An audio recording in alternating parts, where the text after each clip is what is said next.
Hello guys, welcome back to Mishtu kitchen house. আমি মিষ্টু। আজকে বানাবো চিকেন কারি। রেসিপিটা বানানোর জন্য আমি আলুটা ডুমো ডুমো করে কেটে নিয়েছি, পেঁয়াজ কুচি, আদা রসুন কাঁচা লঙ্কা নিয়ে নিয়েছি, এগুলোকে একসাথে বেটে নেব। এখানে আমি আলুটা নুন হলুদ দিয়ে ভেজে নিচ্ছি। চিকেনের উপর আমি বাটা মশলাটা দিয়ে পরিমাণ মতো হলুদ গুঁড়ো, লঙ্কার গুঁড়ো, জিরে গুঁড়ো, ধনে গুঁড়ো আর কালারের জন্য কাশ্মীরি লঙ্কার গুঁড়ো দিয়ে পরিমাণ মতো নুন আর সর্ষের তেল দিয়ে খুব ভালো করে ম্যারিনেট করব।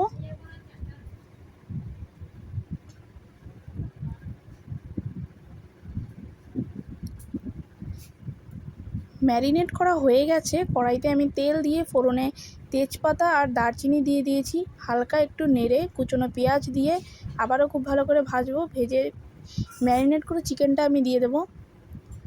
দেখো কষানো কিন্তু হয়ে গেছে, আলুটা অলরেডি 50% সেদ্ধ হয়ে গেছে। পরিমাণ মতো জল দিয়ে আবারও খুব ভালো করে মেশাবো। গরম মশলা দিয়ে নামিয়ে